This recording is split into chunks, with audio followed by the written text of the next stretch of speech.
Hey everybody, if you would take your seats, it's 6 o'clock. I got my instructions. You know, it's that time of the year where it's starting to warm up, and people got yard work to do. I did mine this morning. I got to want everybody to come on in, and we're going to get this program started. How's everybody doing? Great. Everybody good?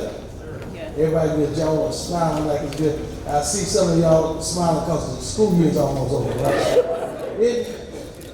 Well, I'm telling you, my daughter graduates from college on Friday. That's one of them. Yeah, she graduated, and my bank called me and told me I was overdraft. I done spent everything. I really have. We're going to get this program started. Mixx Rice is going to come in and give us our instructions and get us started here. Have we seen her? She may be in the other room, but let me introduce myself first of all. My name is Dee Cee from Mixx 106. I'm the owner of Mixx 106 Radio here on the south side of town. If you've ever been there, it's off of Roosevelt Highway. If you've seen me on social media or heard us on the platform, I'm the face behind all of that fussing I do sometimes. We have a strong focus on our community, and on the south side of our community. I'm proud of living on the south side. I'm a Clayton County resident. I'm a father in Clayton County, and I'm proud to say I'm a grandfather in Clayton County. My grandson is here in Clayton County, and so we're proud of being on this south side. If y'all don't know, what's going on this south side, everything is about to change. Everything is about to change, mostly for the good, because we're going to grow exponentially over here. I was at a meeting. I'm trying to prolong it to Dr. Rice, Ms. Rice get here. I was at a meeting with the ARC. And the best estimate they gave was 1.2 million.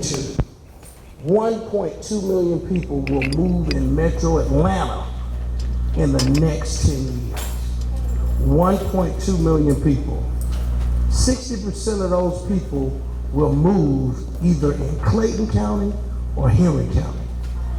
I'm gonna say that again. 60% of those people will move in Clayton County or Henry County. Why? Because there's nowhere else to build on the north side. And we got places we can build and grow and develop. And so we have to prepare ourselves for the future, whether we're ready for it or not. But unfortunately, with growth, it comes some challenges. Do we agree? And one of the challenges, which is an old challenge, is disorderly, disruptive, and misbehaving people in our society. While we wait on Mrs. Rice, I took the time to look at some scenarios and some statistics. You know that most crime of opportunity happens between after school get out and 7 o'clock every day. Crime of opportunity. Kids get out of school, 7 o'clock every day is when most crime of opportunities happen. Why? Because we have a lot of kids who are, when I was growing up, we called them latchkey kids. They're at home without any guidance or supervision. And so the predators in our communities, those people that have nothing else to do with their time other than to wreak havoc on us, like gang members, they prey on our kids during those times. They're the most vulnerable during those times. Those are the challenges that we are facing, and they're stifling on our community today. Mrs. Rice, she's here. Okay, I was holding everybody up. So, Ms. Rice, you're going to get us started. Yes, sir. Hey, y'all give her a hand clap. That's Principal Rice. Thank you so much, Dee Cee. And good evening, everyone, and thank you so much for coming out to our community forum this evening. Before we get started, we would like to introduce our panel and other distinguished guests with us this evening. First of all, we would like to introduce our amazing leader, our superintendent, Dr. Morcease Beasley.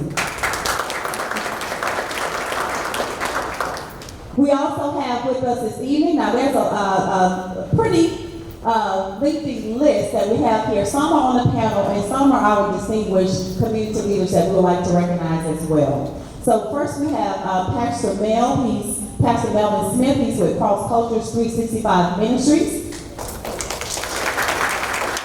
Captain Maddox, Clayton County Police North Precinct Captain. Captain Maddox. Pastor Keith Reynolds, Christian Fellowship Baptist Church. Representative Ronald Burnell, District 77. Senator Valencia C., District 34. Representative Kim Schofield, District 60. Representative Mike Lanton, District 75. We have also Representative Sandra Gibbons Scott, District 76. We have our amazing leader of our school board, Ms. Jessie Goree, Board Chair, District 3. We also have our District 4 representative, Ms. Victoria Williams. Commissioner Gail Hamburg, District 2, Clayton County Commission. We have a representative from Congressman David Scott's office, 13th Congressional District.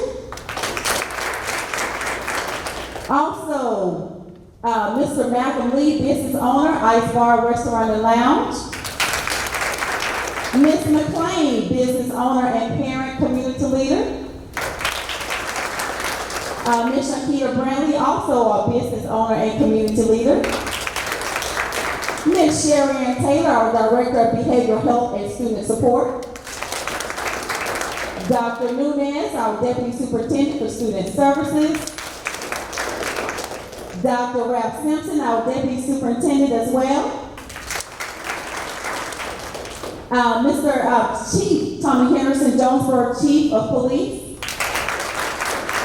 And we have representatives from Forest Park Police Department and also part of our superintendent's cabinet and senior leadership as well. Now, if I left any of the elected officials out, please have board members. I'm so sorry. How can I forget our board members? Ms. Jasmine Bowles. We have Ms. Mary Baker. We have Ms. Sabrina Hill. Dr. Dee Haney as well. And our board coordinator, Dr. Carter. And we also have, I know I saw Dr. Colbert, yes, our assistant superintendent.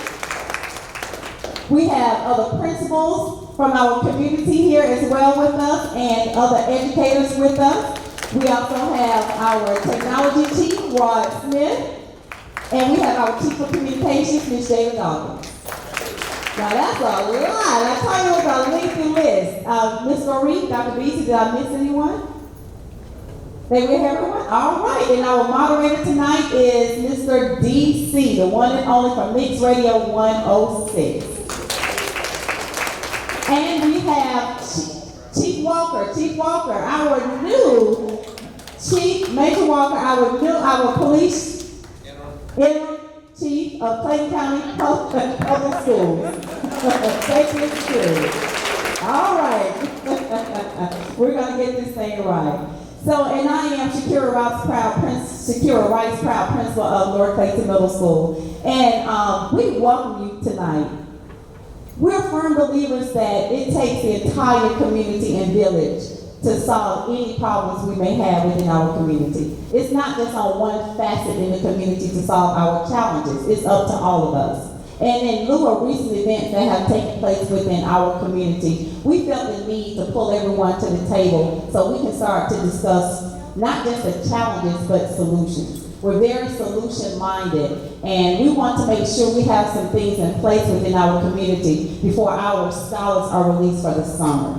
Because we don't want to read or hear about anything happening to anyone within the community. So this is our community. And like I tell our parents all the time, we can always talk about how green someone else's grass is, but until we take the time to water our own grass and see how big and pretty it can get, we shouldn't always just, talk about the negative things that are taking place. So tonight is for that. It's for us to have a very robust and fruitful dialogue so that we can leave with some next steps on how to mitigate the chances of anything else happening within our community. So without any further ado, I will turn this over to our moderator, Mr. Dee Cee. And thank you all for coming.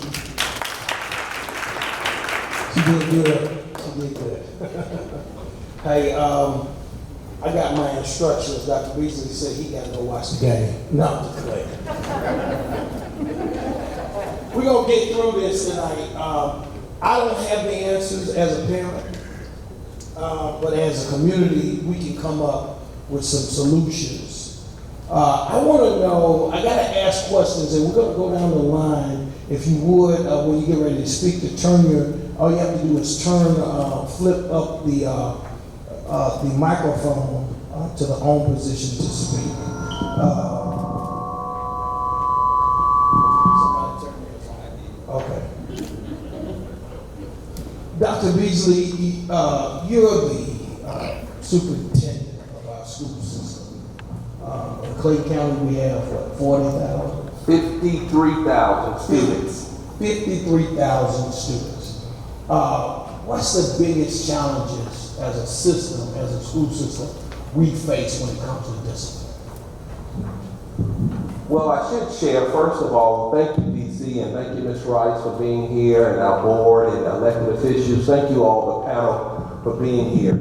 I should share that as a district, we are implementing the positive behavior intervention and supports, you may know it as PBIS, in all of our schools. And we have seen a precipitous decline in discipline issues in school, out of school suspensions, etc. over the years. However, within the last school year, in particular in the last month or so, we have seen what I would call a significant increase in the number of students that are being identified as carrying weapons, in particular guns, in our school. So while we have seen a decline in discipline across the board, we are experiencing right now in this one particular area an increase that troubles us greatly.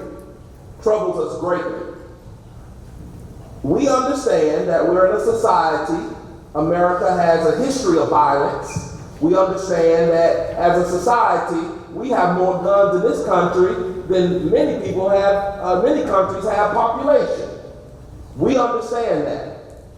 However, we also understand is that when our children come to school, it's myself as a parent, and every parent expects their children to come back home at the end of the day.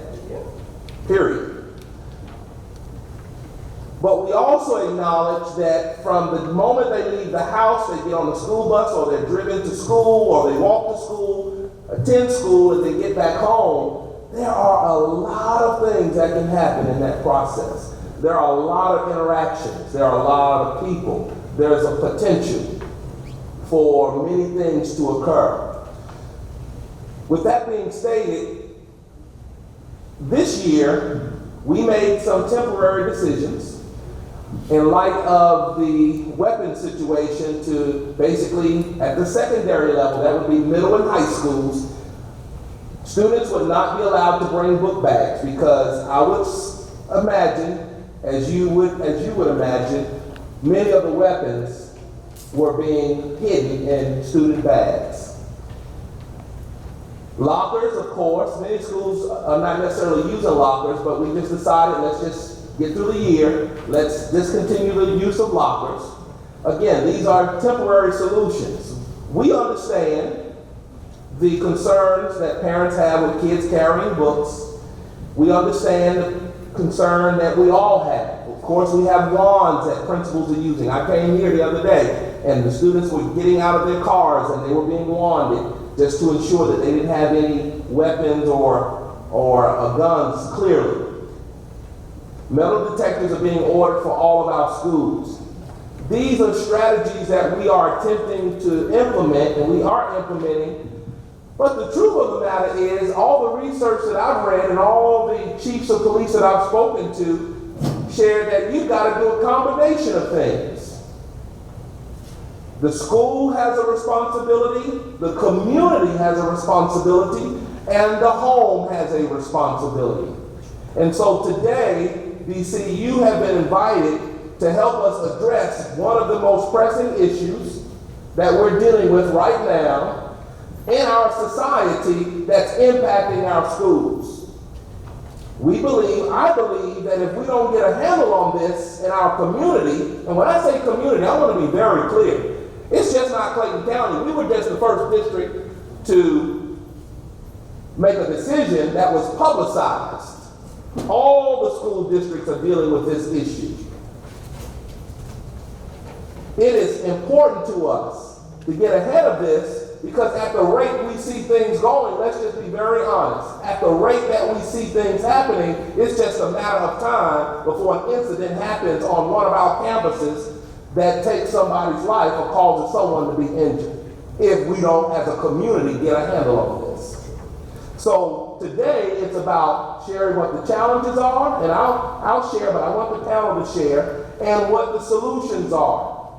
I understand, and so I don't need anybody telling me that they need their book bags. I know they need their book bags. What I want to hear is, what are we willing to do in order to ensure book bags are not the source of weapons getting into our schools? So this is not the day to say the superintendent has all the responsibility. It doesn't work that way. It's not the day to say the principal has all the responsibility or the teacher. No, this is a community issue, and the school, the community, leadership, elected officials, those that are in governing positions, and the home, we all have a responsibility to address this situation. So the goal today is to hear solutions that we can massage, figure out how we would like to implement those solutions so we can end this school year safely and begin our next school year in August, prepared, ready to mitigate for any compromises to our environment. Thank you, Dr. Beasley. Ms. Gorway, you sit at the helm of one of the most phenomenal bodies in Georgia. Clayton County School Board is the best. I've talked to Atlanta. I just got a phone with DeKalb. I talk constantly with Net. I'm not saying it because I live in Clayton. I'm saying it because the proof is in the pudding. You guys pride yourselves on being in front of the curve. This violence has everybody fighting to stay ahead of it. What are Clayton County Board prepared to do to keep us ahead of the curve when it comes to this school violence? These teenagers who are misguided with this violent way that we're seeing right now in our community. Good evening, everyone.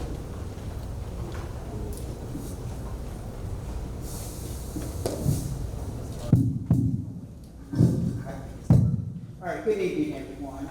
I would say this: the board is supporting the superintendent's decision, and as the chair, I don't have a problem with taking responsibility myself. I know that some of the issues that I've heard people have a problem with metal detectors is that they feel like that students, black and brown students, are singled out for the metal detector. But I would say this: I had a parent send me an email, and they were upset over the book bags being taken away. They were upset over the metal detectors. But I would say this: that same parent had been to State Farm Arena to see the Hawks play.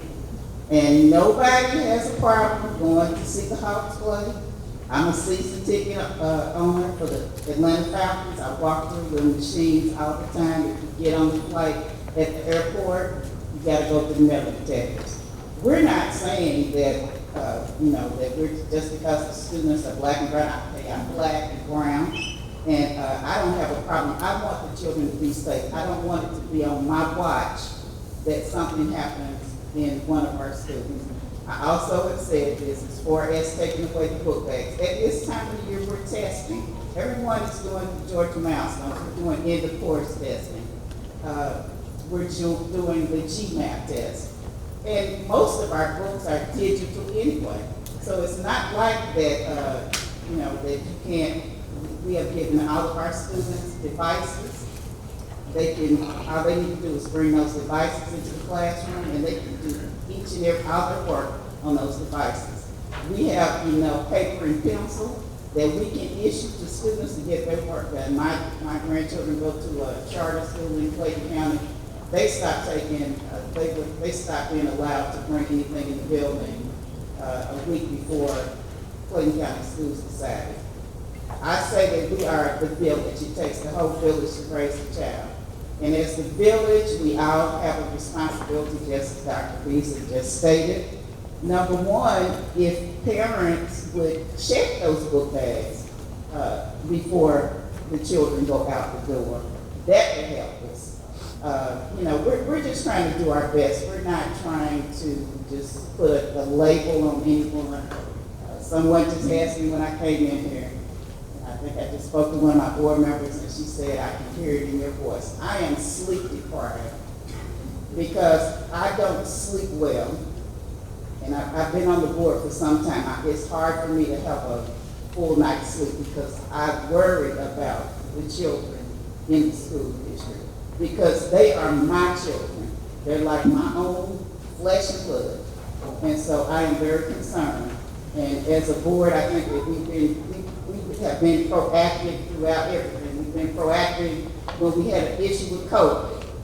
Before we even had COVID, we were smart enough to pass our SPLOS and buy the devices for our students to be educated. We did that before we even knew COVID was coming. So I think that we've been proactive, and tonight I'm here to hear any solutions that parents have for us. And when I had a parent who also sent me a video of her child on the bus sitting 2 rows behind a young man that had a gun, and a fight broke out, and the child jumped up and started pistol whipping,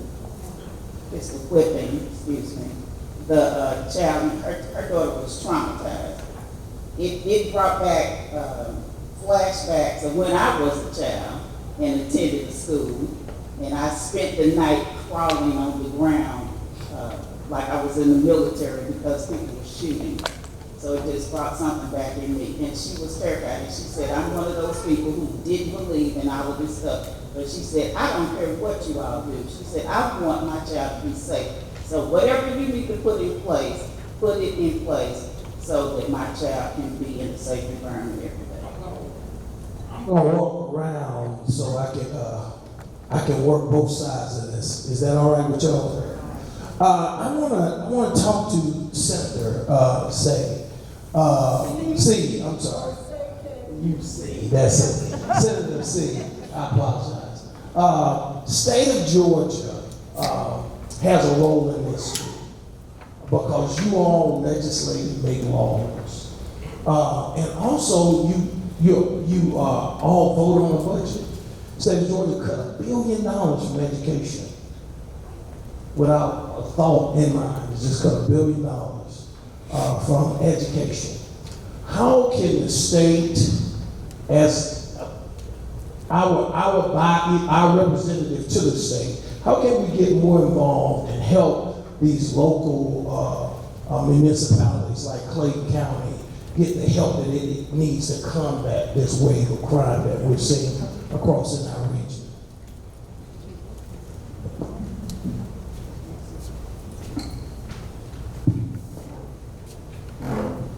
First of all, let me just thank you all for being here. It shows you truly care.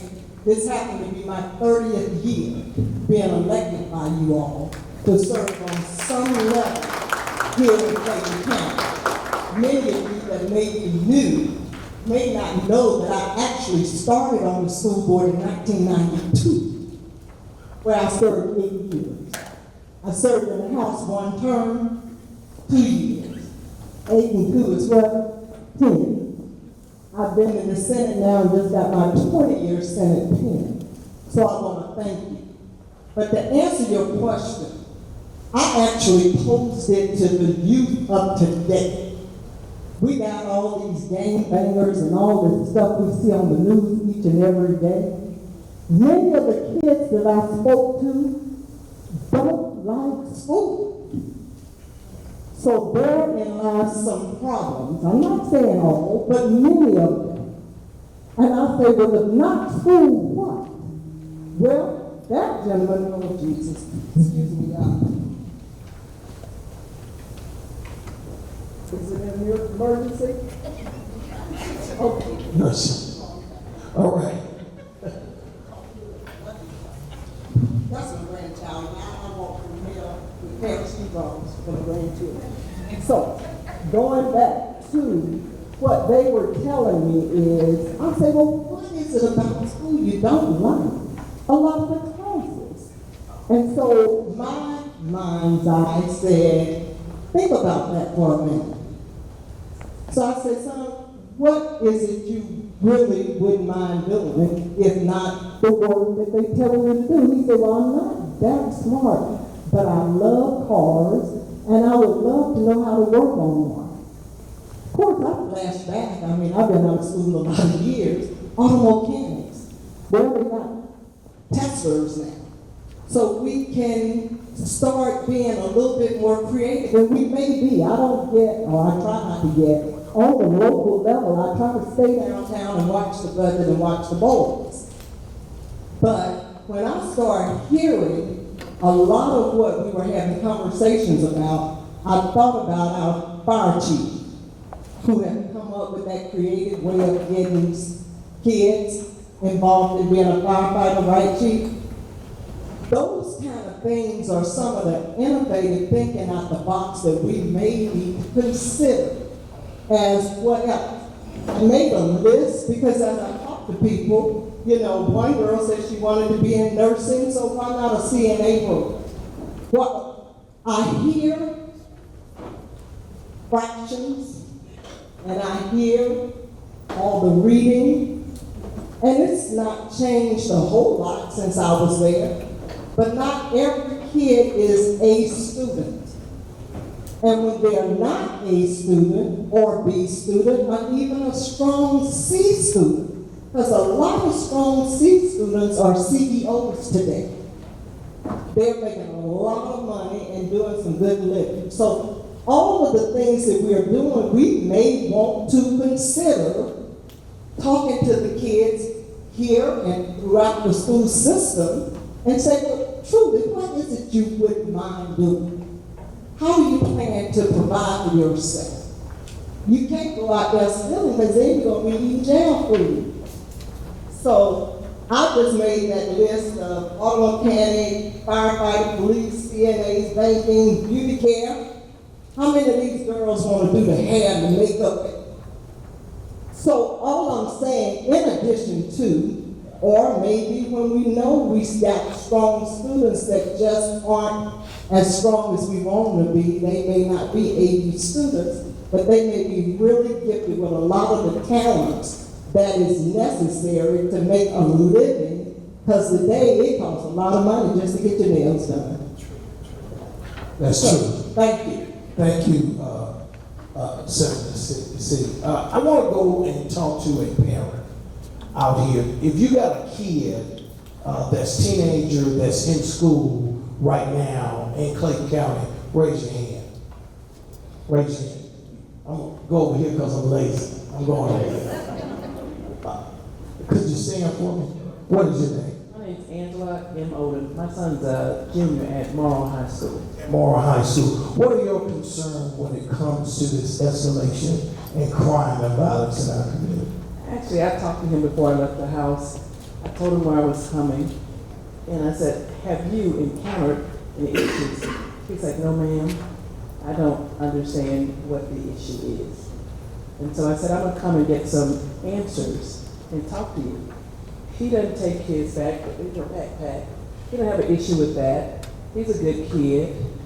So my question really is, of the 50,000 students, how many incidents are you really having?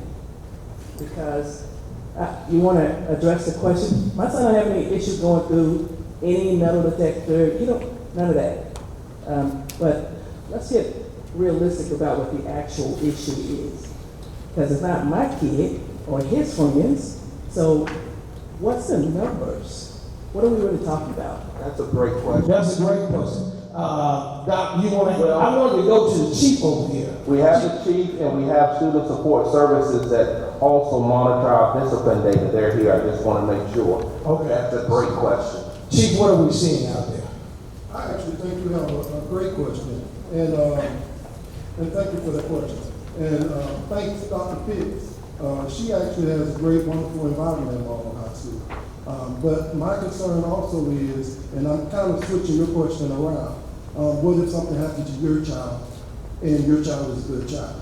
So our goal is to make sure that we identify proactive measures to make sure that nothing happens to your child, as well as with these incidents going on, there is an increase in the number of incidents going on in Clayton County schools. However, we actually discussed this today. With the number of students, that number is actually a minute number of incidents that's occurred with the 53,000 plus students that we have in school grounds. Right. I want to go over to student services.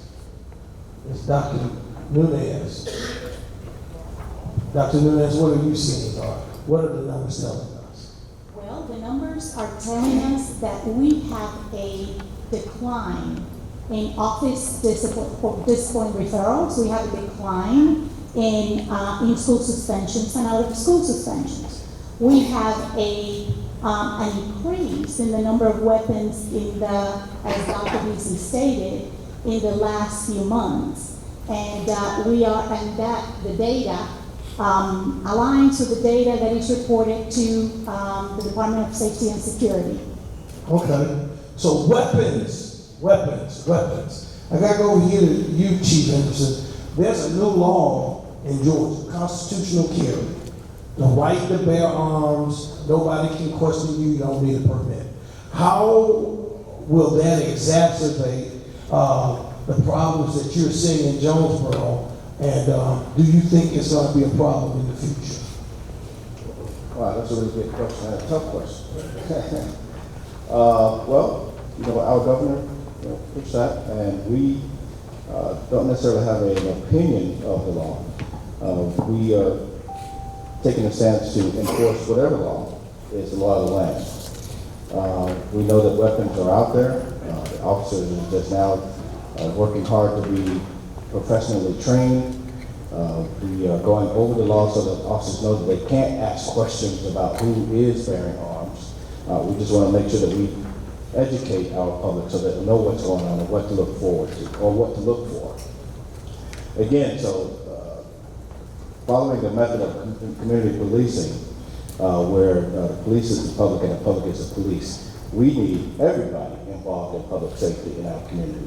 Where we communicate, we need your eyes and your ears, that if you see something, say something. Make sure that you report that to the police so that we can then conduct thorough investigations and make our community safe. Thank you, Chief. Thank you, Chief. I want to go to another parent before I go back to the panel. If weapons is our problem, I think you raised your hand back here. I'm going to come back to the back. You raised your hand. If weapons are our problem, most kids that I know, especially teenagers, they broke for real.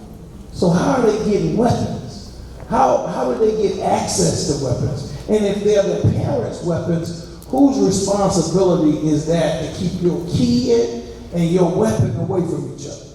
Your parent? I like, what's your name? Judah? All right, Judah. Weapons is our problem in Clayton County School. What can we do to keep kids and weapons away from each other? You should address it with the parents first. I mean, how we get access to weapons? Right. So accessibility. Accessibility to weapons. Accessibility to weapons. In Atlanta, Fulton County, Atlanta, and DeKalb, your kid can't come to school with a book bag unless it's a clear book bag. They got to be able to see through the book bag. Clayton County, we're about to go there. Because we're living in a different age now. Do we all agree on that? Do we all agree on it? We're living in a different age. So what can we do to keep weapons out of the hands of kids? Wow, keeping them out of the hands of kids, I think is difficult. I think, like you said, the parents play a role in that. I think when it comes to an access thing, and I think that when it comes to keeping them out of the schools, we talk about things like metal detectors, but if you don't have people to monitor the metal detectors, if you don't have staff available to ensure that those detectors are monitored, it really doesn't do any good. Because you have to have that physical presence, you have to have those physical resources available from a staffing level to help prevent them from getting into schools. I don't know if you can keep them out of the hands of the students, but we can, I believe, keep them out of schools. I think that that's one thing that can be done to be able to do that. We gotta go over to another. You're a parent also, ma'am? You're a parent? A member of the community. What can we do to keep our kids away from these weapons and keep them out of our school? Well, like I said, we have to monitor them. Monitor the kids, know where your kids are, what they're doing, who their friends are. I gotta say this. I live in Clayton County, and everybody in this room, I'm assuming that you do. We don't have a lot of activities for our kids. There's only one place to go and skate in Clayton County, and it's way up of a Mount Zion Road. Am I right? What are some of the solutions to giving our kids some activities and after school? What are some of the solutions? I think that they should put back all curricular activities like she was stating with the policing and doctoring, but they used to have typing, different little activities we used to do. I know when I was in school, we had sewing, arts and crafts, and school just don't have any activities that kids can do anymore. Recreation centers are not here anymore, so it's really nothing for them to do. And that's what a lot of stuff stir up to guns, and they play these video games on iPhones, games on Xboxes with the shooting and all of that. So that gets young kids riled up as well. I think more activities in school would be better to have something to do. Right, I agree with you on that. I agree. I'm going over here. I'm a member of the community, and I was kind of piggybacking on what she was saying. I would think a suggestion with peer-on-peer interaction. When I say that, it's like the children that are kind of disruptive in school, maybe letting them be mentors to the younger children to help their mind focus off whatever is deterring them to make bad decisions, along with these activities, included like maybe your cafeteria, they could do like a car wash and maybe set up for like video games afterwards. Just involvement along with parent involvement. I agree. I was a disruptive kid in school. I'm raising my hand. I was that kid that got in trouble until one teacher recognized that I could do something well. And she put me with the lady in the lunchroom. I became A student. A student. Cap just almost I want to come to you, Cap, because this Captain Maddox, and he's our North Precinct, commander over here. We used to have something called PAL. That's a Police Athletic League. It's big in California. Yeah, they got it in Atlanta. What can we do to get that in Clayton County? It's going to take some participation from people, and I'm going to disagree with you on something about not having things for the kids to do. We got rec centers all over the county that are available to them. So I'll have to disagree with you on that. But you asked a question about how the kids are getting access to guns. Right. And the way they're getting access to guns is parents are checking for them. People automatically assume there's no guns in my house, so my kid can't have a gun. Don't ever assume that. You may have a gun in your house and you don't know it's there. And that's something you got to be very cautious of. Last year, 64% of all gun thefts in Clayton County were from entering items, from kids and adults breaking into cars. And amazing to me, part of that was these cars were unlocked with guns inside the car, purses inside the car, iPads inside the car. This is when the kids are getting the guns. because you can watch Ring camera. I get links all the time on the Ring cameras where kids are just walking down the street at 2 o'clock in the morning, know where your kids are, just pulling on door handles. And they'll find an open car, they go through the car. Again, let me emphasize, 64% of our stolen guns came out of cars. If you're a gun owner, why is your gun in your car? I can't fathom that. Because my gun, it's on my hip right now, stays on my hip, comes into my house. My wife's gun, she carries it in her purse occasionally. She brings it in the house, even when the car's parked in the garage, the gun comes in the house. Because most people have guns for what? For self-protection. I don't know what you're gonna do if somebody breaks into your house and run out to your car to go get your gun. I don't know how that's gonna look for you, but it amazes me that happens all the time. Okay, so that's the one thing I would ask you, the two things. One, if you own a gun, don't leave it in your car. And two, if you don't own a gun, you think your house is clear, make sure you're checking your kids' rooms and go through stuff. You'll be surprised what you find. Because I'll put money, a lot of these guns that they're finding, and my buddy down here, we put a plug in for him. Him and I were patrolmen and sergeants together back in the day at Clayton County Police, so I'm putting a plug in for him this reason, to remove that interim time. But we see this all the time. These kids, where they're getting the guns from, you don't even know what your kids got in their room. Let's go look in their room. It's amazing how many parents will find out that their kids got a Xbox in their room or a PlayStation, whatever, in the room that they didn't buy. Well, they had to get it from someplace. Take a little more interest in what your kids are doing and stuff, because them having the guns and bringing them to school, that's a scary thing for me. Because the active shooter thing has changed over the years. Columbine changed for us how we handle that situation. Because if I'm the first guy on scene for an active shooter, I come into this building, if it's here, by myself, looking for that guy. I don't wait for help, I don't wait for anybody else. That's how we have to do it as police officers, and we don't want that situation. That's the last thing we want, is to have an active shooter situation in the schools. If you do, save me first, though. Save me first. Dee Cee, I want to follow up. Another thing, one of our board members, Ms. Mary Baker, is about to do a forum. We're talking about guns. We also want to talk about them being in the house and having locks on them. Because right now we're talking about guns being in our schools. But another thing that we're not talking about, we've had suicides. We haven't talked about that. I'm going to say this was before COVID, when we had a lot of middle school kids in particular that committed suicide. I would have never thought. I can remember one child that was a scholar, a straight A student, that blew her brains out.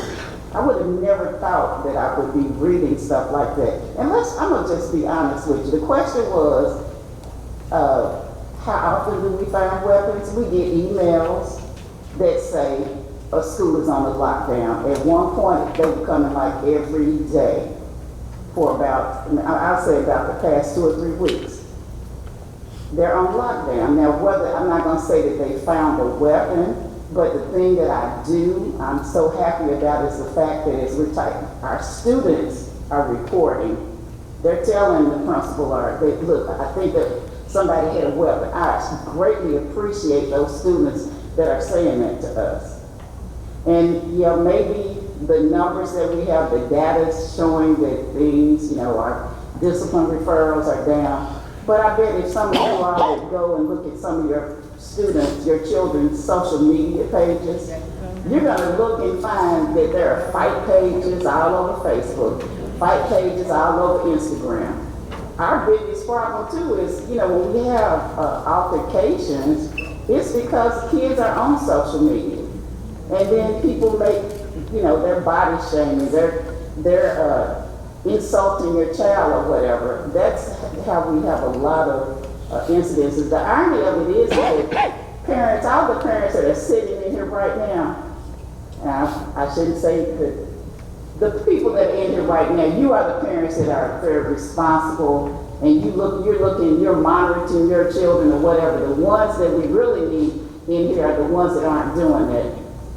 Because these children are not understanding that being caught with a gun at your age is a life changer.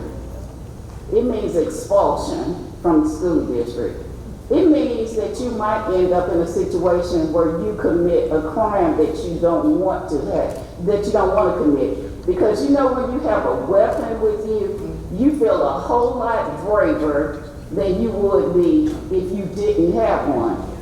And you know, these are young children, you know, they're making decisions, they're not adult decisions, but I can talk about adults too. Because I mean, you know, the biggest conversation we had, 2 or 3 weeks ago was when Will Smith walked up on the stage and slapped somebody. True. So, you know, I'm sure that's a regrettable decision. But you know, when you get angry, you don't think and you do things that you wish that you hadn't done. But you don't. But when you pull a gun on someone and you shoot them, you can't take that back. You can't. So, believe it or not, maybe you know that we can think back to being locked up, in our homes for 2 years with COVID. It's a socialization issue. Children are, you know, they're happy to be back out and seeing one another, but you know, there are repercussions to us being locked up in our homes. I have my own issues with being locked up in my home. I'm scared to go out. I'm scared I might catch something. You know, all those types of things.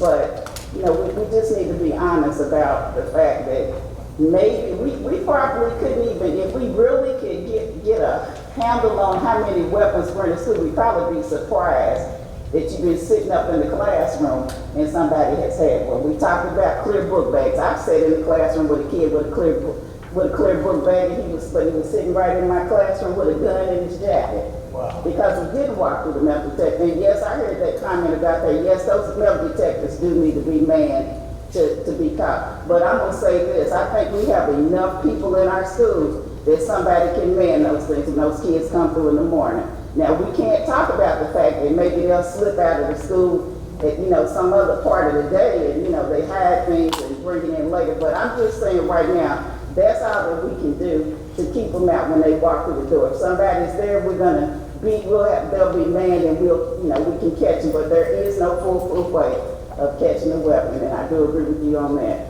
But we do need solutions. And we don't need to stick our head in the sand and say that we don't have problems. Because as he mentioned, just go to the Nextdoor app and look at all those posts on there from those Ring cameras. You can see what's happening. Yes, ma'am. Crime has victims. Crime has a price to it. Crime, when your kid is not behaving or in the streets doing things that you're unaware of, there's a victim behind that. Ms. McClain is here tonight. She knows what that feels like. I was told about her story, and if she chooses to talk to us tonight, we would love for her to give us some words of what we can do to protect our kids. Because the thing I know as a parent is their minds are not developed to understand the decisions they make sometimes. They don't look at life linear. They look at the moment. And that moment can cost them the rest of their lives. Ms. McClain, if you'd like to speak, she's a mother who is in a position that I never want to know. She's a mother that lost a kid to violence recently here in Clayton County. I'm glad that you all are here. I've never had to sit in your spots because my kids were homeschooled. They only went to kindergarten. And people would say, I see why you choose to homeschool because it's safe. You don't have to worry about all the violence. And I would say, no, because we could be in the privacy of our own home and someone can do a home invasion. So that doesn't make my kids safe. I'm prior law enforcement. I'm prior retired military. But it wasn't enough to save my son. My son was a 17-year-old here in Clayton County that is a victim A month ago, they got his life taken from him. He owned the barbershop across the street. 17 years old, second year in college, 4.3 grade point average, but he's not here with us anymore. He had nothing to do with what happened to him. He probably went outside to call me, his mother, to say something is going on at the barbershop, his barbershop. I don't have the statistics, I don't have the numbers. My son was a straight A student, but I failed him because I didn't teach him when you hear gunshots to duck down 101. Never thought that should be a part of his curriculum. Don't feel like it should be a part of anyone's curriculum. He made his business cards, and on his business cards, his motto was licensed to carry, because he was a master barber. He was saying he was licensed to carry his clippers to cut hair. And we need to license our children to carry different types of credentials, whether it's in carpentry. We have to give them something, and as the community, Anthony, my son, he was a part of the community. He's grabbed some of these kids that didn't have money to get their haircuts and cut for free. He's cut teachers' hair for free. He has cut adults' hair for free because it wasn't about the money for him. Anthony wanted to be an oral surgeon, but he wanted to give back to the community also before he went to school. He has a brother that he started in school. My son that just turned 16 is also in his second year of college. Also has a 4.0 grade point average. Anthony, people say he was at the wrong place at the wrong time, wrong answer. Anthony was where he was supposed to be, doing what he was supposed to do. He was at his barbershop that he owned, doing what he was supposed to do. Ms. Rice asked me, we got to talk and try to figure out how to stop this. Well, before the right to carry came out, we had a problem then. What makes you think we're going to be able to do something now? We can try. We can try. And the parents that are here, it's sad to say, our kids are not the ones that's bringing these guns. We're not the ones that, we just want to protect our kids. I'm not a speaker, this is all new to me. My son was a great child. My son knew electrical and plumbing and drywall. If you ever go to our shop, he helped me do everything in there. Tile work. Anthony was the kid that cut the grass in 90-degree weather. And I would say, just wait till the sun go down. And he wouldn't. Stop washing my car before you take the paint off of it. Stop pressure washing the house before I have to get it painted too soon. Anthony was a great kid. I don't know what we can do. My child is gone in flesh, but he is, still here. And I'm for sure he wants me to do what I couldn't do for him to save somebody. A kid came to get his haircut last night, and he was smiling, very jovial. And he said, "Your son here?" And I said, "No, China's not here. He's deceased." And I walked him over to his mother, and the mom said, "Why are you crying?" He said, "My barber is gone. He's a 12-year-old kid." And it broke my heart. But I don't know. I don't know what we can do.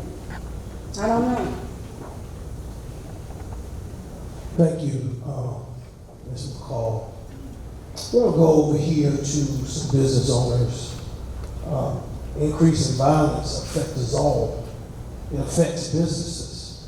How do we protect people when they come to our business? How do we keep that criminal element from congregating around where you do business? Mr. Lee is a business owner of the Ice Bar right across the street. So how can we protect them when they come to the Ice Bar? So for us, we actually have increased our security. We've increased our security. We have a lot of different measures that we try to keep weapons from even coming into our building. Where I even had to build an additional window around our patio to kind of help with the security for people putting things over the patio. But I know one thing that we have tried to enlist over the past couple of years is the assistance of the local police. And we've even tried to pay the police to come out from the sheriff's department to the local county police. But we kind of kicked that. We haven't really got a lot of assistance as far as customers outside, when they come outside the building or come inside the building. But what we can do is we've done what we can to protect the customers when they come inside the building. A lot of the issues that have taken place within that plaza take place outside of the parking lot.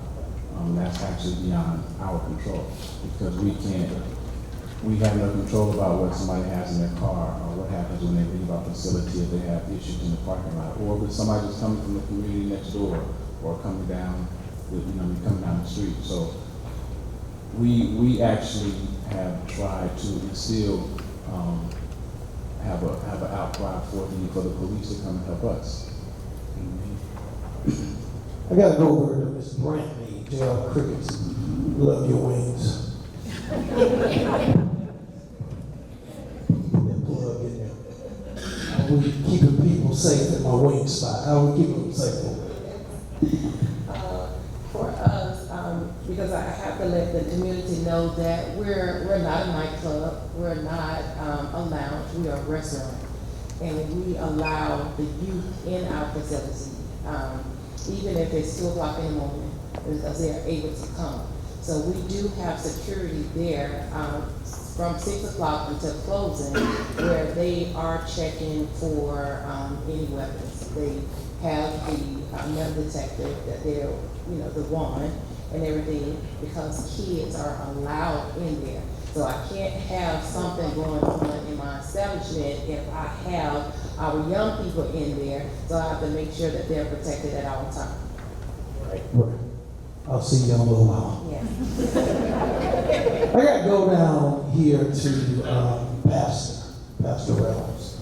Pastor Reynolds, church has a role in this. Church is a spiritual advisor. They set the tone on Sunday of expectations, setting standards of what is tolerated and not tolerated in a community. What more can we do in our houses of worship to assist the schools, to assist the businesses, to aid the parents, and to help the community as a whole overcome these wayward people? Thank you. Church house, and I can't speak for all, I'll speak most predominantly for Christian Fellowship where I serve as pastor. We're the ones that model. We are the ones that continue to be encouraging. We are the ones that we try to meet people where they are. As I said, we are the ones that are modeling. Just like Mr. Paul said, those individuals here, we're not the ones that probably, more than anything, would probably be the victim rather than the perpetrator. And so when I say that, it's almost like we're preaching to the choir this evening. But my words, we keep doing what we're doing in the sense of trying to make yourself available, trying to make yourself a role model, trying to make yourself in the sense where you can listen to other individuals and do the very best you can. We're limited, none of us are walking on water, none of us are turning water to wine, but at the same time, we can still come together, be united, understanding the difference between what's right and what's wrong, what's morally correct, what's morally incorrect, and just be consistent. Be consistent in living a life that you believe in your own personal spirituality would be reconcilable with God. Appreciate that, Pastor. Same question for you, Representative. Well, I'm going to approach it a little bit differently as it relates to, you said inside of our places of worship. I'm going to say we have to take the church outside of the four walls. Yes, sir. That's the first thing. And when I say outside of the four walls, it takes all of us to be involved in community engagement. Number one, I think you love people where they are, despite their differences or their makeup, and it has to be a unified participation. We're bringing awareness tonight. We're talking about some of our alliances, but what is the plan of action? So there has to be a true vision, not only for the county and the school system, but as we come together, we talk about certain things, we have certain meetings, but the implementation is really what we have to get put in place. I talked about a lot of times us being visible. We're here tonight, but a lot of times the community shows up when there's a crisis. But can we have some consistency outside of the crisis? So outside of being visible, I think we have an opportunity to be vocal, not only when things are going right, but also when things are going well. And then the last thing is really being vigilant. How do we remain vigilant despite some of the statistics, some of the numbers? Granted, everywhere we have situations, but one of the things I will go back to, somebody asked about activities within the community. I'm going to extend something to those that have young men. I do believe in wraparound services. I do believe mentoring is necessary. I believe modeling is necessary. Not because I own an organization that actually has a mentoring, but there's several other community stakeholders that actually have these resources available. I know the officer down on the other end mentioned the recreational facilities. Unfortunately, some parents may not necessarily have the means financially or transportation to get them there. So there's a collective effort. We all have a responsibility. As a church house, one of the things I will say is we cannot legislate morality. That's number one. Number two, we have to get back to some of our basic tenets. On Thursday, there is a National Day of Prayer, and I believe prayer is necessary every day. I know there's a difference between, as we say, the separation between church and state. But the real tenet is we're going to get to the root cause of where we are right now. We have to get back to our spiritual foundation. We got to pray. We have to come together. We have to love. And from that, despite people's belief system, but I still believe we have to come together on a common ground. Not only when there's a crisis, but we have to operate in love. And I'll stop there, not to preach, but I want to tell you, we got to get back to the foundation of things with God. Hey, I appreciate that. I got to go back to where we started, and then we're going to go over here to Representative Bruno. But I got to go to Dr. Beasley and to the school board. You all came in when Clayton County was a hot mess. I got two people remember when it was a hot mess. And you all set a standard, Jesse.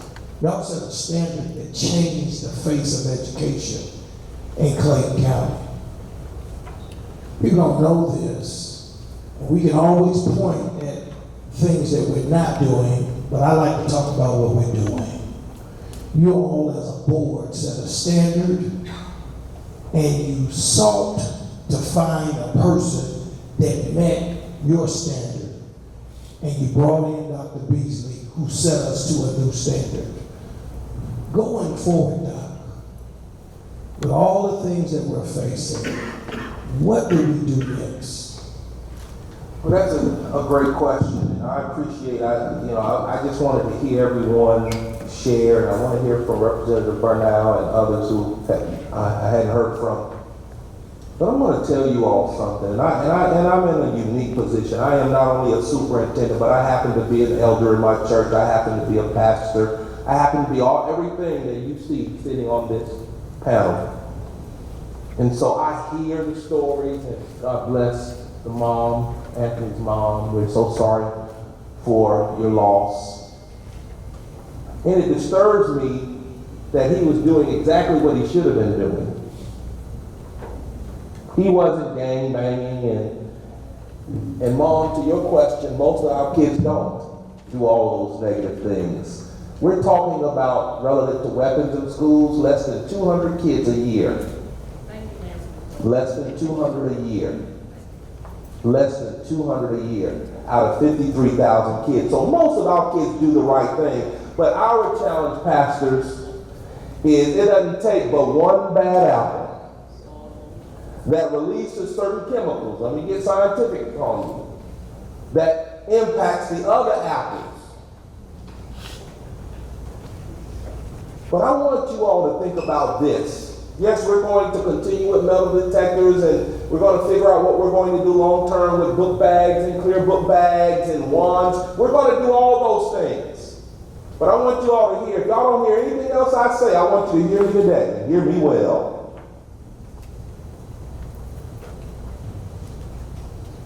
Most of the situations that I hear about in which, whether it's my children sharing with me or you're hearing on the news, they start with something that all of us have. It's called a tongue.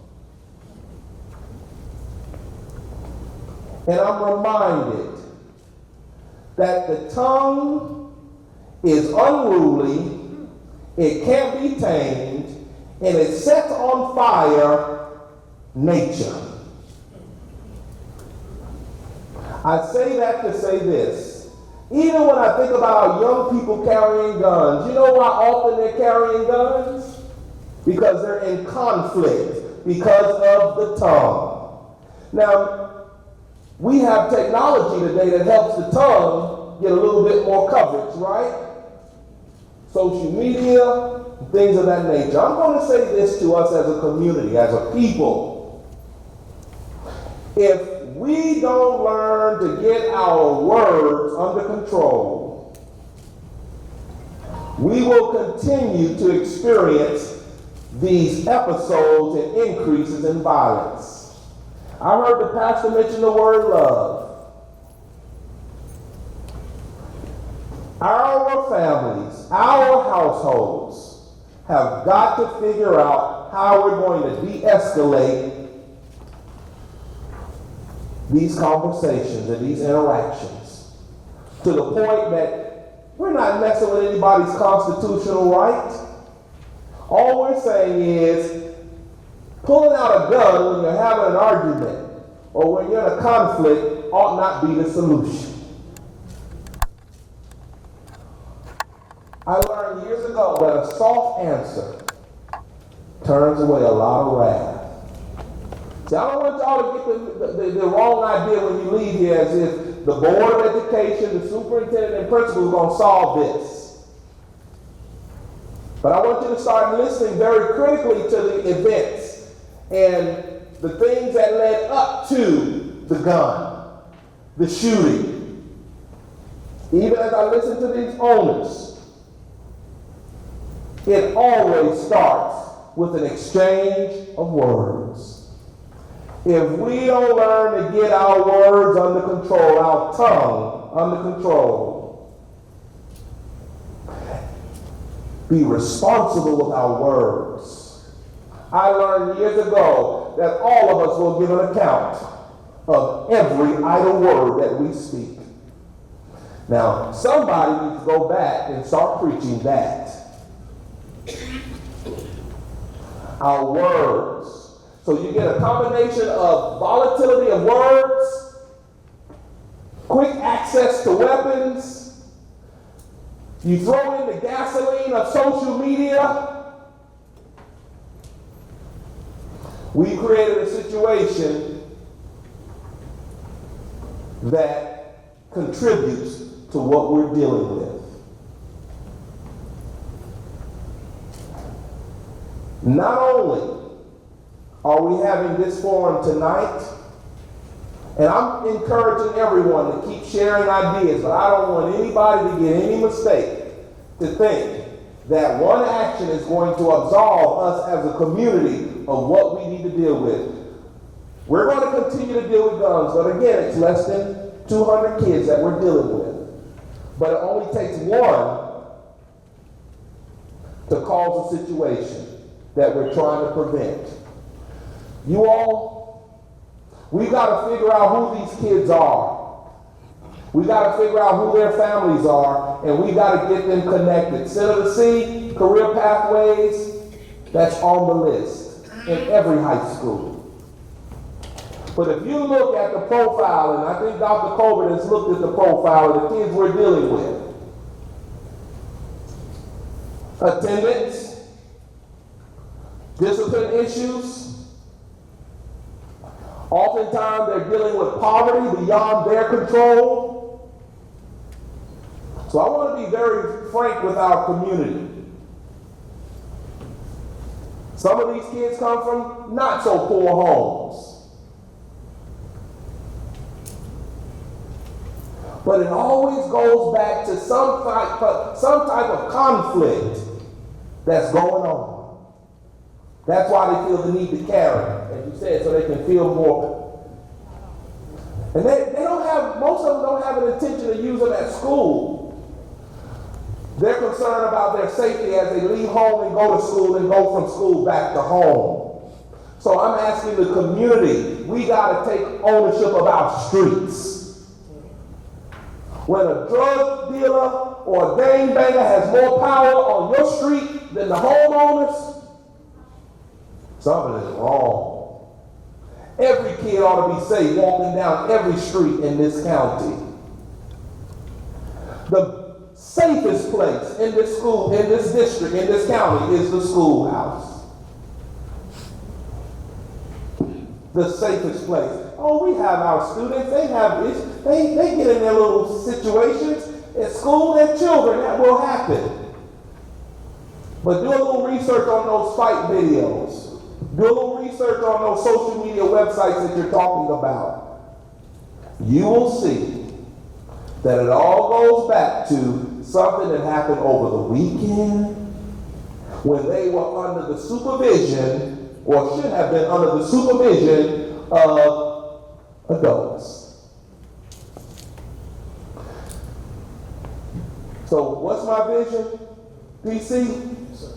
My vision, and we're going to, as we get through these community discussions, we're going to be sharing with our board and community things that we will continue to do as a school system. We don't absolve ourselves of our responsibility, but it will go beyond that. We will be communicating some initiatives and expectations that get families taking responsibility for checking whatever they need to check, having conversations.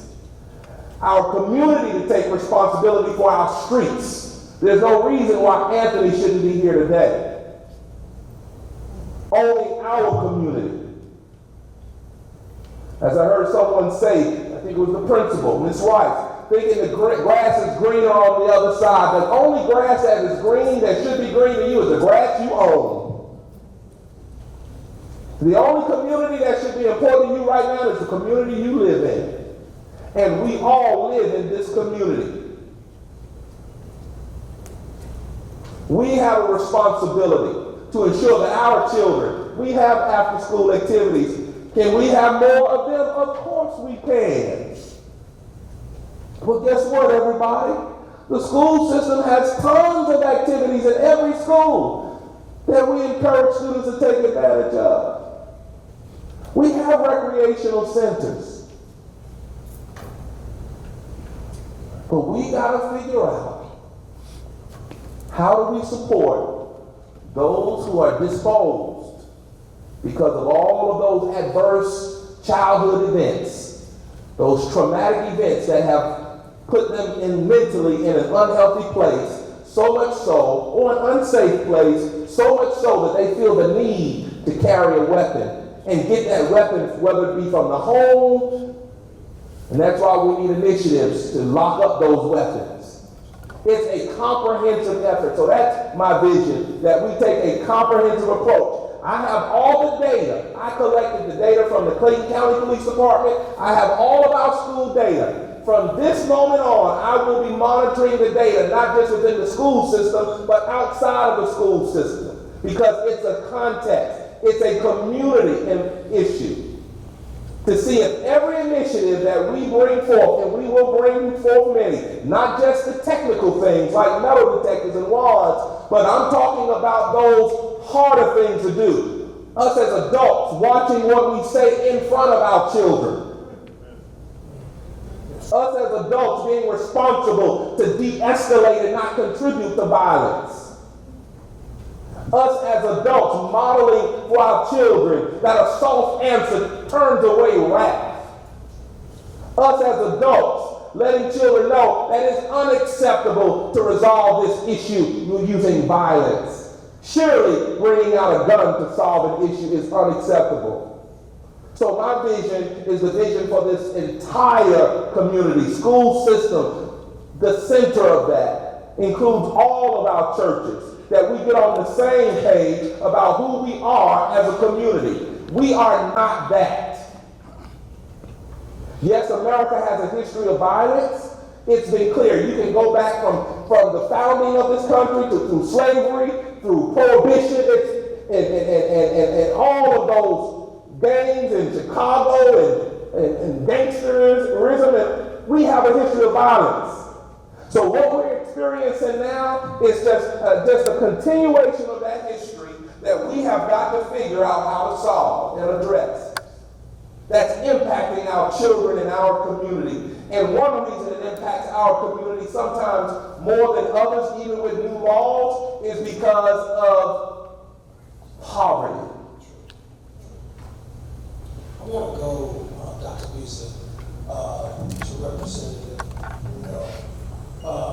Representative Bruno, what, because you're a resident in our county, what can we, how can we depend on the state to bring us resources to help the school system, to help the police department, and to help the local communities and nonprofits who are combating this issue with an increase in violence in our community? Good evening. When I first moved to Clayton County in '95, my husband was an assistant principal at North Clayton High School. So this is my community. They were the community that moved us into our apartment. This is the community that I taught at Oliver. I also worked here some, and I was the ITS at North Clayton High School. And one of my students is here. Her name is Rachel, and her daughter. She's sitting right back there. And Rachel chose to bring her child to North Clayton Middle School. And so I say that because I have a lot of pride. I love Clayton County. And I spend my time down at the Capitol defending Clayton County. And I hear a lot of things, and I immediately speak against them. One of the most important things you can do right now is that early voting started yesterday. And I need everybody to go and vote. I need you to take everybody in your family to vote, because in order to make a change, in order to get the money and some of the other resources we need, we have to make a change in the government.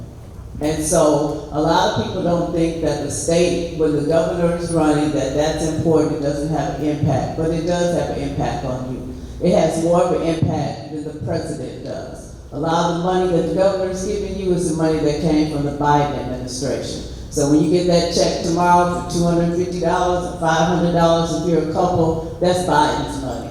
And so the governor thinks that if he gives us money, then we'll be okay. But I need y'all to go vote. I'm just going to be honest with you. That's what I need you to do. The second thing is that I was mentioned about Nextdoor, and I see Nextdoor. And people would rather get on Nextdoor and talk about everything going on in their neighborhood instead of calling the police. I'm the person in my neighborhood that calls the police. I don't have any problem calling the police. Captain Maddox knows me very, very well. I don't have any problem calling the police.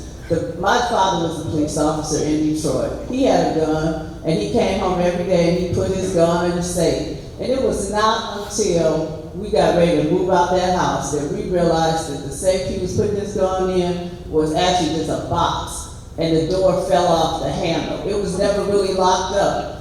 But we never thought to go and do anything. I saw his gun twice. Once when one of our neighbors was being abused, and the other time I think when I went to the driving range and shot it, and I didn't want to do that anymore. So my point to you is that this is a great neighborhood.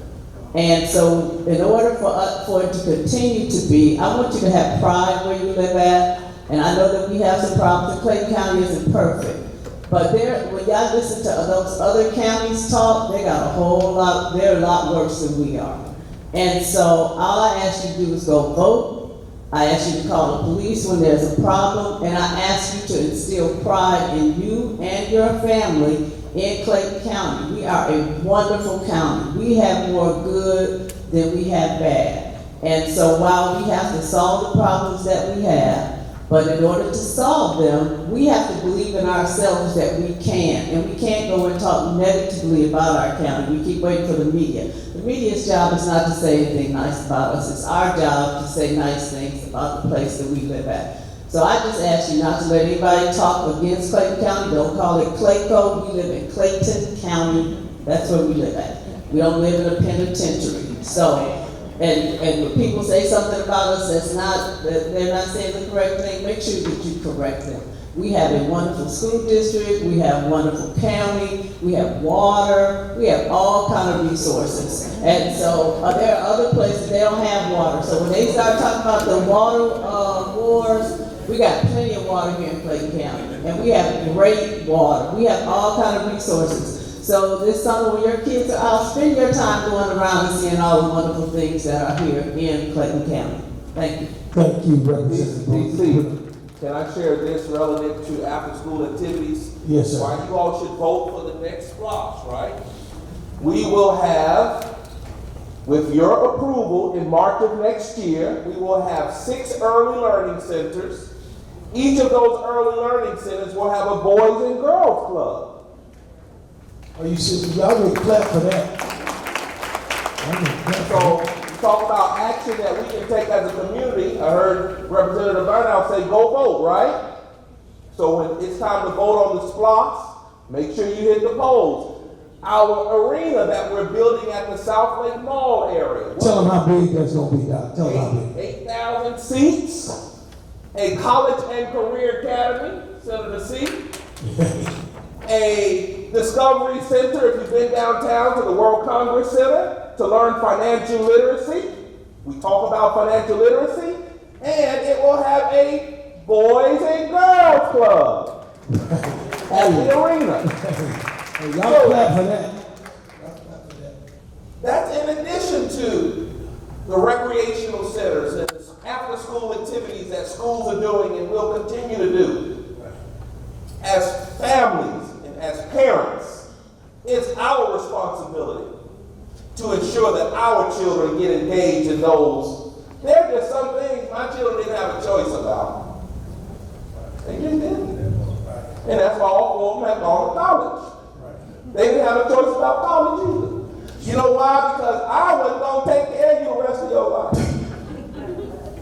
I'm not going to do that.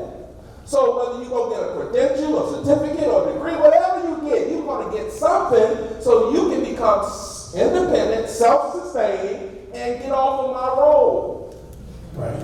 We as parents, and this is, I want to say this to us as adults, it's time for us to be the adults. True. Children, they are a heritage, but they need our leadership. And they need our expectation, and they need our direction, and we can't abandon that responsibility. Amen. How many parents do we have in here? We got a room full of parents. We're going to get y'all out of here, and I promise. Dee Cee, before I want to piggyback here, I want the parents in here to also have a conversation with their children about guns. And I just want to give this example. I'm sure there's some young people in here. You know it's prom time. Dr. Rob Carter shared this picture with me of a young lady that she was going to the prom. Behind her, I don't know if it's her big brother or whatever, he had an assault weapon. She also had an assault weapon that she had in her hand. She was a 4.0 student with a full ride to Tennessee State University. But when they saw this posted on social media, she has been expelled from school and her scholarship was taken away from her. And one of the other things, we just passed the J policies last night. I said to Dr. Beasley, I need us to go back to printing the policies, putting them back in the book like we had before with an agenda. I need us to start the school year off with us talking about the rules, because as I said with these guns, it's life-changing. And some of these, this young lady, she was just being with the in-crowd. I got a gun. Look, let me show everybody. Let me put it on social media. And you just never know who's looking at you now. My goal for this child is I need to find out what school she attended, and I'm going to be an advocate for her. And I'm going to write to that school system, and I'm going to ask them to please reinstate their child and let her graduate and hopefully a college, Tennessee State, to give her a scholarship back. Because she was just, doing what everybody else does. Right. So we need to have our parents to have a serious talk, because even your good child just might be with some friends, and you just might do that just because that's what everybody does. But these are conversations that you need to have with your children. Right. About each and everything. Hey, I gotta get these parents out of here. We're gonna go really quickly, because I gotta get to the crickets before they close. Seriously about that, guy. I want to say this to the parents, seriously. We gotta own it. How do y'all agree? We gotta own this. School system, we pay taxes on property.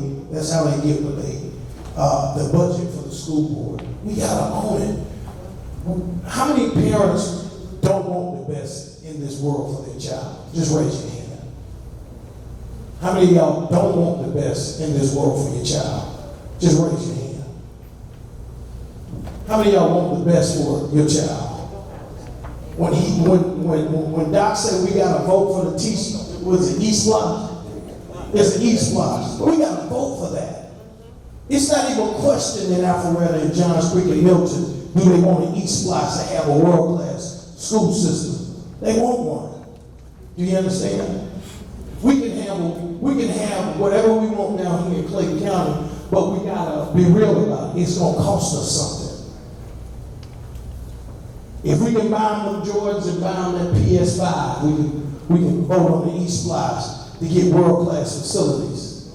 The only people that's developing this Tier 1 county is the school.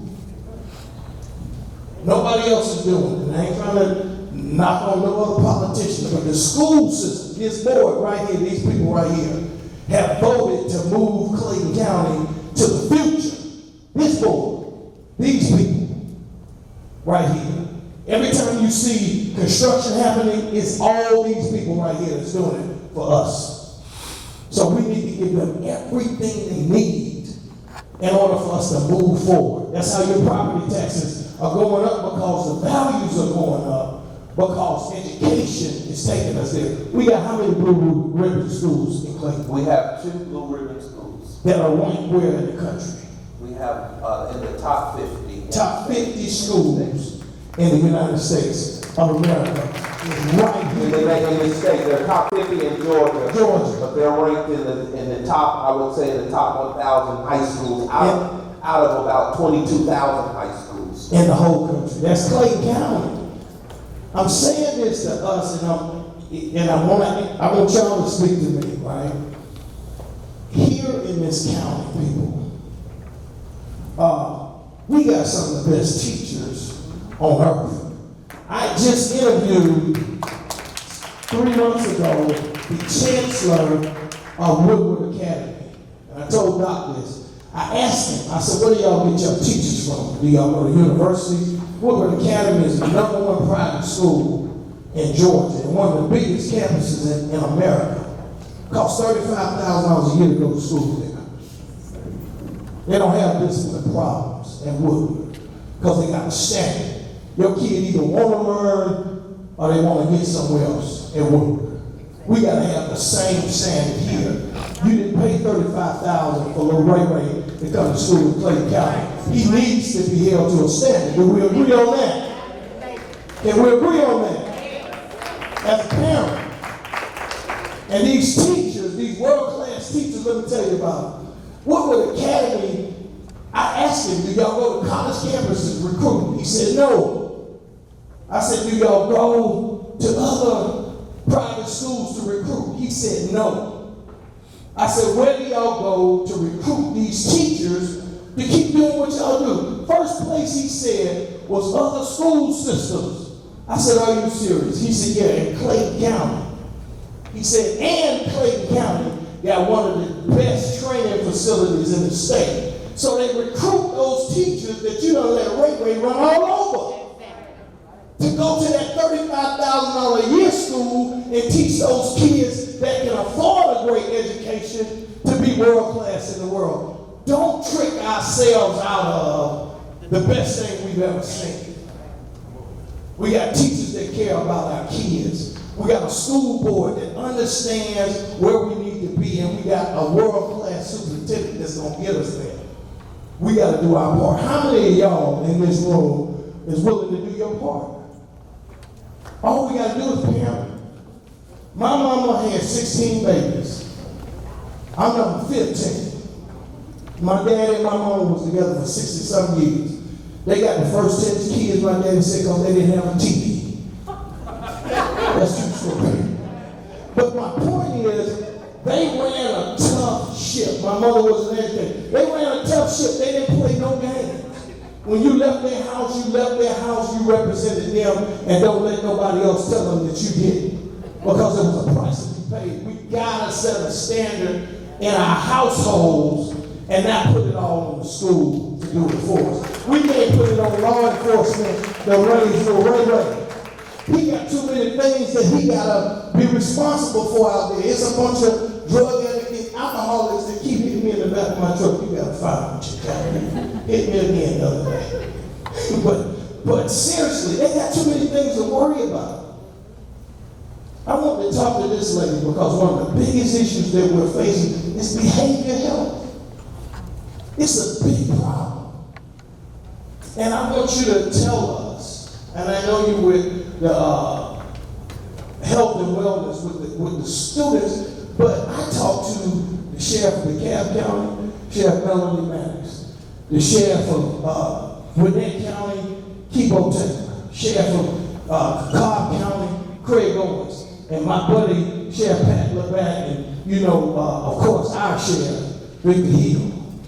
That's the biggest challenge they face. Most of the inmates are suffering from some type of mental disorder, behavior health problems that we're not addressing. What can we do to address that when it comes to our young people in schools? Thank you. Well, we first need to look at mental health as health, overall well-being, and not just approaching it as an illness. Only approaching students who give us those behaviors we see. Those silent disorders, depression, anxiety, students who are simply just shy, they need support on a daily basis. And so in Clayton County, we intervene on every child. We don't just wait for you to display behavior. So as parents, if you're receiving that call that says your child has been referred for some level of support, help us by signing that referral, accepting the referral, asking questions if you're uncertain, but not denying the need or the support that's being offered. It's not always about mental health and saying that my child doesn't have any issues. Well-being simply means I need someone to talk to. I need someone to give me strategies. We have after-school programs that are free. They're virtual for now, but we'll be shifting. We have programs in our campus kids, so if you have younger children, they're there. We have programs in our high school that teach our older children to be mentors to younger students. So when you're hearing these names, seeing it in the backpack, seeing it on Facebook, seeing movie night on Friday, shameless plug, be there. When you're seeing those activities, come, ask questions, learn more. That's how we promote mental health, not mental illness, but health. I'll be there. I need some help. I want to thank Mrs. Rice for hosting us here at the school. Give Mrs. Rice a hand. I want to, because I don't have my glasses and I don't want to mess it up because, I want y'all to think I'm smart. I'm going over here to Jada because the next community discussion that we're about to have is going to be with Jacob. Good evening, everyone, and thank you again for coming out to support the community discussion this evening. The next two opportunities will be Tuesday, May 10th at Jonesboro High School at 6 p.m. And the very next opportunity is May 17th at the Michelle Obama STEM School, and it will be 6 p.m. as well. So we look forward to seeing you there, and more details to follow. Please stay connected to our social media platforms and our website where we will post those opportunities. And DC, there's an announcement here about a program at Forest Park High School, I believe it is. No, it's Forest Park. Forest Park, City of Forest Park. With Chief Clark. Yes. That's my buddy right there. That's my buddy, Chief Clark. Go ahead. All right, thank you. Hi, how y'all doing? I'm Officer Cole with Forest Park Police Department.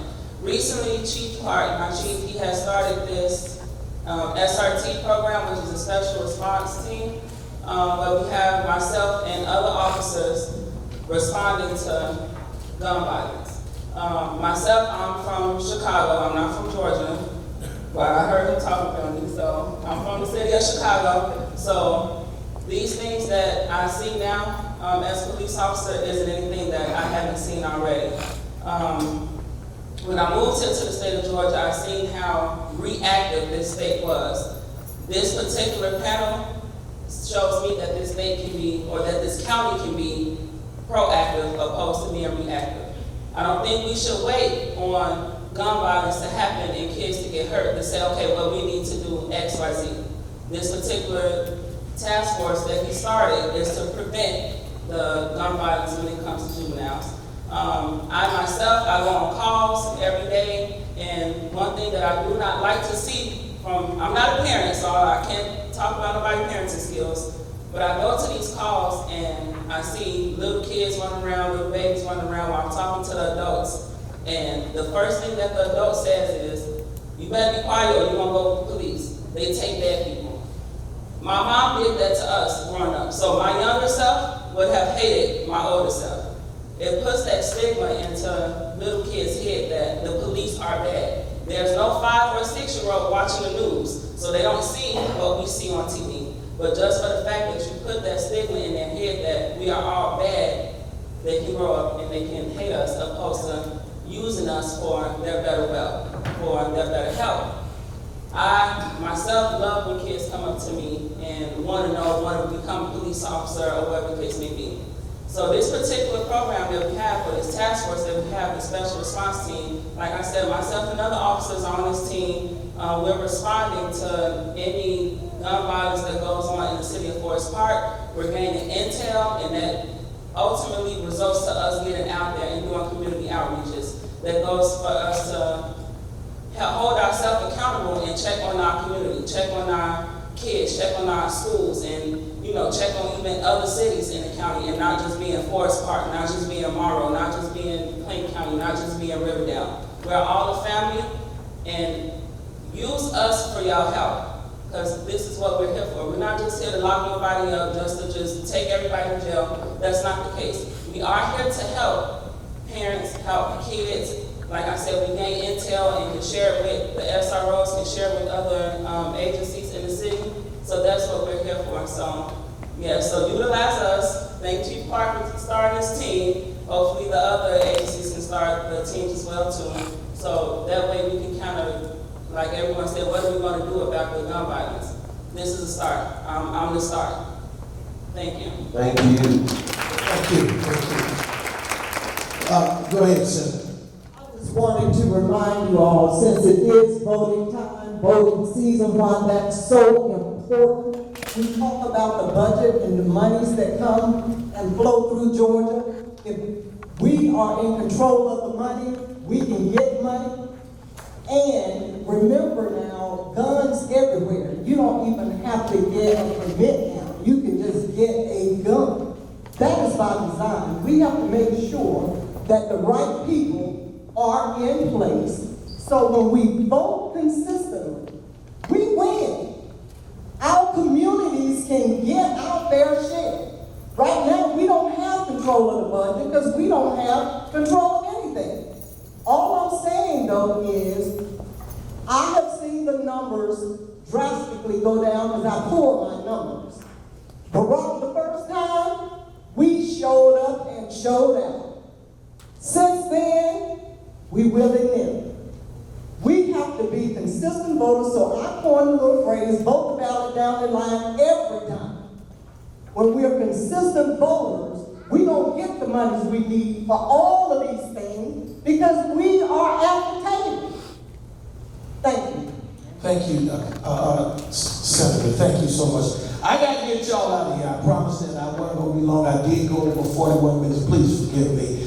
Thank you again, Mrs. Rice. I want to listen. If y'all don't mind, please, I want to say Happy Mother's Day to all the mothers before Sunday because I won't see y'all. So have a great Mother's Day. And would y'all please help me and thank the #1 school board in the state of Georgia, please.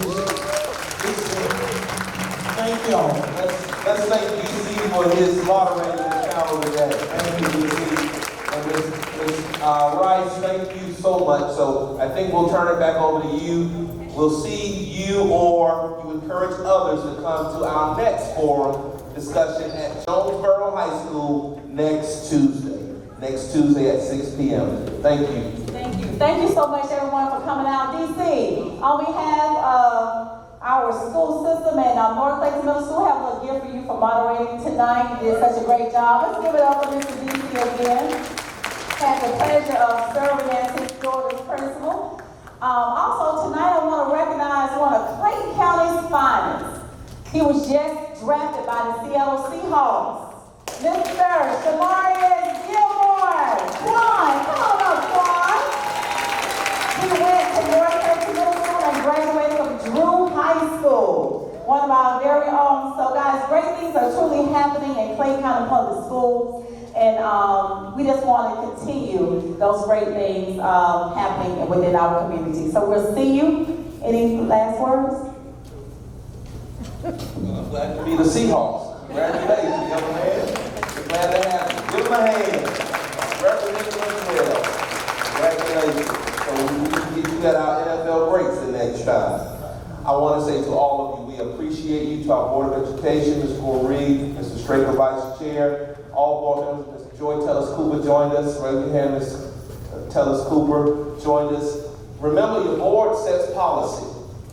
Your board sets policy. Staff, principals, and all, raise your hand, principals. Principals, we implement. We implement.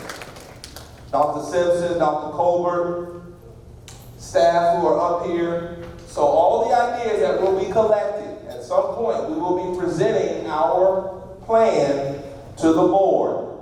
But I want you to take this from today. We are being proactive as a community. So we don't have to come back and have this conversation because some incident occurred in our schools. There are no perfect, foul-proof solutions, but we all have a responsibility to bring our ideas, our strategies to the table, figure out what we need to do, and let's get it done. And all of us, whether it's the school, the community, families, individuals, we all have to do our part. To all of our panel members, thank you for being here on today. We hope that you'll join us at future conversations. Let's keep the conversation going, but most importantly, let's take action and do our part to ensure that our children are safe at home, on their way to school, at school, and back home. Take care, everybody.